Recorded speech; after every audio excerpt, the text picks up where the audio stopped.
Namastê. Olá pessoal, tudo bem? Bem-vindos ao nosso primeiro vídeo sobre Matrix, né? Fizemos um vídeo anterior que era uma introdução, tanto a Matrix como o Kabbalah Pop. Aliás, me perguntaram, né? Esse KB que você vê aí como sigla, né, nos vídeos que falam de TV, cinema e quadrinhos, é de Kabbalah Pop, né? Na verdade, é o coração da Kabbalah. Então nós não estamos apenas encontrando elementos cabalísticos em vídeos e filmes. Nós estamos mais do que isso, nós estamos encontrando a narrativa divina em livros e filmes e quadrinhos e como é que ela nos afeta. Como eu falei no primeiro vídeo, o Sefer Yetzirah diz que Deus fez o mundo com livro, número e narrativa. Ou seja, Deus não apenas escreveu uma história, mas Ele conta a história. E era isso que Tolkien também dizia, que tanto a criação como a redenção do universo, elas eram uma grande história contada por Deus. E aí nós escolhemos Matrix, eu falei dos motivos de por que começamos com Matrix, fiz uma pequena avaliação e hoje nós vamos falar do primeiro filme, Matrix, de 1999. Se você é um alienígena, sei lá, uma alma desencarnada e não sabe o que é Matrix, Matrix é um filme de 1999, dirigido pelos irmãos Wachowski, produzido pela Warner. E o filme conta a história do Thomas Anderson, que tem um apelido de Neo, um apelido que ele usa como hacker, e ele percebe a irrealidade do mundo que o cerca e procura um grupo de terroristas liderados por um cara chamado Morpheus, porque ele acredita que eles possam trazer a ele a revelação do que é Matrix e do que de errado está acontecendo no mundo ao redor dele. Então ele encontra esse grupo e acaba descobrindo que o nosso universo, na verdade, é uma simulação de computador. Os seres humanos estão aprisionados num campo imenso por máquinas, os seres humanos foram derrotados pelas máquinas numa guerra e se tornaram alimento das máquinas. Estão vivendo uma realidade simulada, que seria o nosso mundo, enquanto as máquinas se alimentam dos seres humanos no mundo apocalíptico.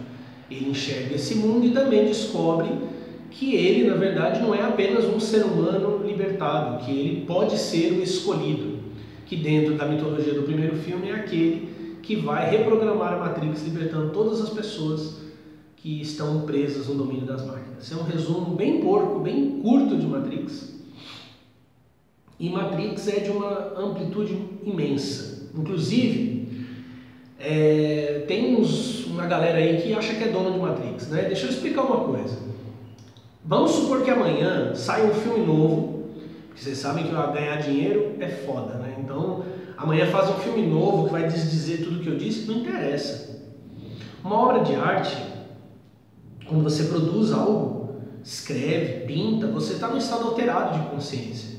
Aquilo que você produz muitas vezes está além até das suas convicções pessoais, emerge do teu inconsciente, da mente divina, do inconsciente coletivo da humanidade. Então, eu entendo até pela filmografia dos Wachowski, hoje as irmãs, né, que eles fizeram, os dois mudaram de sexo, as irmãs Wachowski, que o Matrix está muito acima, está além deles ou delas. E então Matrix pertence à humanidade. Legalmente ele pode pertencer às Wachowski e à Warner, mas pertence à humanidade. É a narrativa divina que é comunicada à humanidade. Inclusive eu já tive essa experiência, claro que eu não sou um puta escritor, não sou Tolkien nem nada, mas já aconteceu muito de pessoas me encontrarem falando sobre meu livro, da Primeira Caçada, e às vezes a pessoa fala de coisas que eu nem imaginei.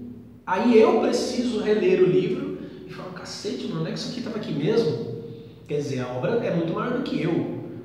Ela toca e aí não é forçação de barra. Não, são as pessoas interagindo com o livro e sendo movidas pelo livro de uma maneira que eu não podia prever, que eu não podia conceber, né? Isso vale para a escrita bíblica, para os escritos sagrados e para a produção de filmes. Quando o filme é muito planejado para chegar a um resultado, geralmente ele perde essa profundidade mística. Eu sei que vai doer a alma das pessoas, mas é o que geralmente acontece com os filmes da Marvel. Eles são filmes milimetricamente pensados para vender, então eles são muito rasos. Não os quadrinhos Marvel, principalmente os quadrinhos dos anos 80 e 70, mas os filmes são extremamente rasos, que não é o caso de Matrix. Só para fechar esses exemplos aqui, a gente finalmente entrar no filme, também tem o caso de Lost. A série Lost, ela é muito mais profunda na interpretação dos telespectadores do que no desenvolvimento da história. Lost foi uma bela de uma pegadinha, né? Ela foi um golpe publicitário, literalmente. Mas ela teve os seus momentos de imensa profundidade e qualquer dia eu vou bolar um vídeo aí falando com vocês sobre... Você pode dividir Lost da primeira à terceira temporada e as 3 últimas, da terceira à sexta. Você tem duas narrativas, você tem 2 séries muito distintas. E aí eu vou bolar um vídeo aqui mostrando quais foram as reações das pessoas a Lost, as teorias elaboradas acerca de Lost, como que elas respondem de modo muito mais profundo o que mais tarde foi apresentado para o público. Beleza, vamos lá. Então, fiz um resumo breve aqui da história do primeiro Matrix, porque esse resumo só vale para Matrix 1999. Curiosidades, situando as coisas. Primeiro, o Neo se chama Thomas Anderson. E Anderson significa filho do homem. Ander, homem, son, filho. E Thomas, Tomé ou Dídimo em grego, são nomes que significam gêmeo. Então o nome do Neo é o gêmeo do filho do homem, ou seja, ele já no seu nome profano, ele tem as indicações de ser o Messias, de ser o Salvador. Eu escrevi num texto recentemente sobre os agentes da Matrix. Quando o Morpheus está treinando o Neo, ele diz que os agentes da Matrix têm todas as chaves. E eu fiz uma comparação entre os agentes e essa inundação de cabalistas que tem aí pelo YouTube. Basta você escrever Cabalá no YouTube, no Facebook, você vai ficar impressionado como a humanidade está se iluminando tanto, como tem tantos rabis e mestres, e a humanidade na verdade está uma bosta, né? Cada vez mais burra, mais limitada. Eles são os agentes, eles são os caras que o sistema planta, eles têm as chaves, mas eles vão oferecer para você o que a maioria dos cabalistas de internet oferece. Quando o Neo é capturado por eles, no primeiro momento ali que o Neo tem um contato com o grupo do Morpheus e os agentes o localizam, quando eles se reúnem para interrogar o Neo, eles dizem para ele, ó, nós podemos apagar essa vida sem futuro sua, nós podemos limpar a tua ficha e te dar uma vida boa, né? É isso. Quando se usa a Kabbalah não para iluminação, mas para resolver problemas do dia a dia, você está diante de agentes, ainda que eles tenham o nome de rabis, de rabinos, de cabalistas, de professores, de magos e a porra toda. Como eu disse, Matrix é muito amplo, não dá para falar num vídeo, em 10 vídeos. Tem muitas avenidas por onde você pode andar. Então eu escolhi, no primeiro filme, tratar de uma dicotomia que ela não é evidente, ela é muito bem construída e ela não é evidente, mas ela tem um desdobramento muito fodido nos próximos filmes. Morpheus e Cypher. Para quem não sabe, para quem não lembra, o Cypher é o cara que trai o grupo, né? Que procura os agentes e trai o grupo e quase acaba com todo mundo. E no final desse vídeo eu vou falar sobre aquela clássica imagem do não existe colher, né? Que o garotinho careca fala para o Neo quando ele vai encontrar o oráculo. Bom, para falar da dicotomia Cypher e Morpheus, eu preciso falar da dicotomia das pílulas. Eu escrevi um texto recente sobre as pílulas, né? A pílula vermelha e a pílula azul. Quando você assiste Matrix de 1999, óbvio que você conclui que a pílula vermelha revela a verdade. Mas quando você assiste os filmes de 2003, isso não era verdade. Na verdade, a pílula vermelha não revela coisa nenhuma. Ela é parte de um programa. Eu vou falar isso nos próximos vídeos. Mas eu não vou destacar aqui o que as pílulas fazem ou deixam de fazer. Apenas observando o comportamento do Morpheus no primeiro filme. Ele apresenta as pílulas. Primeiro ele instiga o Neo pra caralho. né? Falar, Matrix está ao teu redor, Matrix está quando você liga a TV, no jornal. Primeiro, antes disso, ele pergunta para o Neo se o Neo acredita no destino. E o Neo diz que não, porque ele não gosta de sentir que ele não tem controle sobre a própria vida. Então o Neo já é um cara libertário, né? Ele já é um hacker, ele está lendo lá Simulacro e Simulação, né? Que eu falei disso no vídeo de introdução. Então o Morfeu vai instigando até que ele oferece as pílulas. Só quando ele oferece as pílulas, ele diz que a pílula vermelha vai mostrar para ele até onde vai a toca do coelho, que é uma referência a Alice no País das Maravilhas. Ela segue o coelho pela toca e entra no psicodélico País das Maravilhas.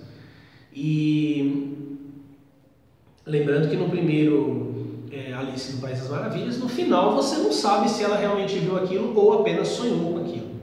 Guarde isso. E ele diz que a pílula azul faz com que ele acorde na cama dele e acredite no que ele quiser acreditar. Então, em primeiro momento, a gente já tem um grave problema aí. Como acontece com Alice, a gente não tem como saber se o Neo tomou a pílula vermelha. Ele pode ter tomado a pílula azul e a pílula azul faz acreditar no que quiser, e aí ele acreditou que tomou a pílula vermelha e que ele era o salvador do mundo. Essa é uma narrativa possível, ela é possível. E tem um monte de formas de magia e de prática de vida aí que as pessoas estão assim, tomando pílula azul a cada 6 horas achando que toma pílula vermelha. Eu lido com gente assim o tempo inteiro. E acho que todo mundo que está ligado à espiritualidade ou enfim, movimentos políticos, todo mundo que se envolve nesse tipo de coisa se considera muito liberado, muito libertado e tomando pílula vermelha, né? Segundo momento, numa camada mais profunda do que as pílulas significam, né? Porque aqui a gente não sabe se ele tomou a pílula vermelha ou não. Mas supondo que ele tomou a pílula vermelha, vermelha é a cor de Geburah na árvore da vida cabalística. E é justamente o que acontece com o Neo. Quando ele toma a pílula vermelha, ele é desconectado do programa da Matrix e começa todo aquele processo de renascimento, que é essencial para que a gente consiga distinguir, julgar as coisas, para a gente poder distinguir o que é real, o que não é real. Então, tomar a pílula vermelha, receber Geburah, ela é essencial para iniciar o nosso caminho. E é por isso que a Mulher de Vermelho, todo mundo lembra da Mulher de Vermelho, do primeiro filme, que aquele carinha magrelinho lá construiu, que aparece na simulação em que o Morfeu está treinando o Neo, ela é um símbolo dos falsos caminhos que aparecem no mundo. Porque você talvez não tenha reparado, mas ali eles não estão na Matrix, eles estão num programa que imita a Matrix, né? Isso você sabe. Mas todas as pessoas naquela cena são irmãos, são ou gêmeos ou trigêmeos. Você prestar bastante atenção e parando o vídeo, você vai perceber que um monte de caras se repetem e é por isso que o Neo está olhando para todo mundo. Simbolicamente eles estão na contramão, né? Quer dizer, indo na direção oposta. O Neo está olhando para as pessoas enquanto o Morfeu fala, ou seja, ele está percebendo que tem alguma coisa errada, mas eles estão se movendo muito rápido, é muita gente, ele não consegue, até que ele é distraído pela Mulher de Vermelho. Aí é quando o Morpheus dá a lição sobre os falsos cabalistas. Quer dizer, cuidado com a Mulher de Vermelho, cuidado com as falsas pílulas vermelhas que prometem te trazer iluminação, prometem trazer emancipação e no final é o agente que vai dar um tiro na sua cara. Essa é a lição central ali daquele momento. A pílula vermelha representa Geburah. A pílula vermelha também representa, e eu sei que isso vai irritar muita gente, mas ela representa uma visão política, que é a visão do comunismo. A pílula azul ela é evidentemente a pílula do liberalismo. O Cypher reclama, nossa, se eu pudesse, eu sei que ele fala para o Neo, eu sei que você está pensando, porque eu não escolhi a pílula azul? O Cypher está arrependido de tomar a pílula vermelha. Quando ele procura os agentes e negocia a traição, do que ele fala? Ele quer ser um artista, ele quer ser famoso, ele quer ser rico e famoso, né? É o empreendedorismo, é o grande sonho americano. A pílula azul te dá a liberdade de viver sua vida como você quiser e geralmente o que as pessoas querem, né? O que o Cypher quer é o que todo mundo, enfim, quer. A pílula vermelha te leva para o deserto do real, que é como o Morpheus fala para o Neo, né? Bem-vindo ao deserto do real. E como é que eles vivem? Ali em Zion, todo mundo é igual. Todo mundo veste trapo, todo mundo está fudido. todo mundo mora em barraco, né? Então, assim, digamos, né? A pílula azul te leva para o paraíso neoliberal dos Estados Unidos, a pílula vermelha te leva para Cuba. E lá em Zion todo mundo é igual, mas tem, ironicamente, como foi dito no livro Revolução dos Bichos, né? Todos são iguais, mas uns são mais iguais que os outros, né? Também o Humberto Gessinger cantou isso num dos discos do Engenheiros do Havaí. Em Zion todo mundo é igual, mas uns são mais iguais que os outros, porque tem um governo centralizador ali, militarizado, né, que dá ordens e que determina os limites, né? Você vê que é um regime comunista, incontestavelmente é um regime socialista, que é contestador da realidade, do controle, do aprisionamento. Então a pílula também representa isso. Mas eu falei que eu ia falar da dicotomia Morpheus e Cypher, né? Então, o Cypher, ele representa uma espiritualidade. E não é à toa que os dois são carecas e um é branco e o outro é negro. A ideia é plantar a dicotomia, é diferenciar, dizer que eles são muito próximos e ao mesmo tempo estão separados. O Morpheus é o grande mestre, né, que eu já falei no texto que eu escrevi. O Morpheus é meu personagem preferido. Ele é o que tem os grandes insights e os grandes ensinos, excelentes cenas de ação. É um personagem de um caráter muito forte, mas não muito reto. Ele faz aquilo que eu sempre digo, que acontece aqui na página, o tempo inteiro. Sempre que aparece alguém, o mestre está, o cara que diz que é mestre está roubando a luz dos seres humanos, impedindo que eles sejam mestres e espíritos e deuses e a puta que pariu. O cara que fala isso, em seguida ele te dá uma lição. Não, você não pode ser mestre ou dizer que é mestre por causa disso. Então você percebe ali que o problema não é o ser mestre, o problema é eu ser mestre, né? Tem um mestre só que é aquele que está me contestando em treta comigo. E o Morpheus, ele promete liberdade, ele promete a verdade, e a gente vai saber no próximo filme, Matrix Reloaded, que nem a verdade era, mas a verdade que ele tem para oferecer para as pessoas é terrível. Ele promete liberdade porque as pessoas estão oprimidas e controladas pelas máquinas, só que elas não terão liberdade, elas vão viver caçadas e fugindo e comendo gororoba. Parece porra, né? Parece gozo aquele bagulho branco lá, mas os caras vão comendo porra. E isso não é vida, né? O Cypher está certo. O que seria honesto do Morpheus seria dizer a verdade. Mas acontece que o Morfeu quer que as pessoas experimentem a pílula vermelha. E isso, cara, é o que você vê em igrejas, isso é o que você vê nos movimentos comunistas principalmente, isso não apenas, mas na maioria das religiões. Os caras querem te induzir a algo, mesmo que aquilo seja ruim, mesmo que você perca muito, porque ele acha que aquilo é a verdade. Você é escravo quando você não sabe, né? Então, eu preciso te induzir, te empurrar numa direção. O próprio Morfeu confessa que não costuma libertar pessoas tão tarde, quando liberta o Neo. E o Cypher não queria aquilo. O Cypher, se o jogo fosse limpo, ele teria escolhido a pílula azul. Eu não estou aqui desculpando o Cypher, porque o Cypher também representa a galera da magia do caos, a galera do nada é verdadeiro, tudo é permitido, né? O Cypher olha para a ilusão, ele olha para aquilo que não é verdadeiro, ele entende que a verdade é terrível e ele escolhe a mentira. Ele escolhe viver uma farsa. É o que a gente costuma chamar de hipócrita, né? Aquela pessoa que está vivendo na merda, aquele cara que come até que dá pro cavalo, mas ele, oh meu Deus, tem um casal gay de mãos dadas na rua. O Cypher é o cara que escolhe a ilusão. Ele diz a ilusão é uma bênção. A ilusão é uma bênção porque ele não queria a verdade. A gente fala de novo da bendita predestinação. Algumas pessoas aceitariam e se sentiriam extremamente honradas e libertadas de lutar contra as máquinas, e outras não. E não lhes deve ser imposto isso. Então, é possível que a gente diga assim, falando em primeiro filme, que pílula vermelha traz a verdade e pílula azul você constrói a verdade que você quiser. É possível a gente dizer que a pílula vermelha é boa para alguns e a azul é boa para alguns. Não é necessário. Iluminação não consiste apenas em tomar a pílula vermelha, né? É uma falsa escolha ali. O Morfeu induz a escolha. Eu falei no vídeo de introdução que não existe uma guerra de máquinas.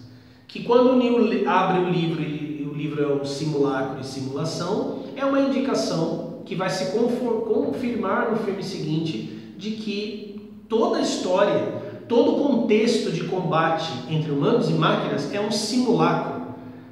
Ou seja, é uma realidade que não encobre nada, não tem nada além dela. Né? É farsa, é hiperrealidade, como diz o simulacro e simulação, e não está encobrindo nada. Ela tomou o lugar do real. Tem uma dica no momento em que o Neo conversa com o garotinho careca, que entorta a colher com a mente.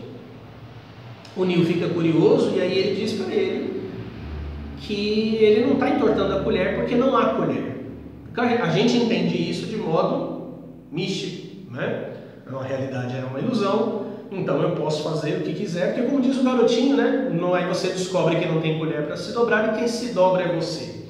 Esse menino e todas as outras circunstâncias que vão acontecer, elas vão conduzir o Neo àquele final.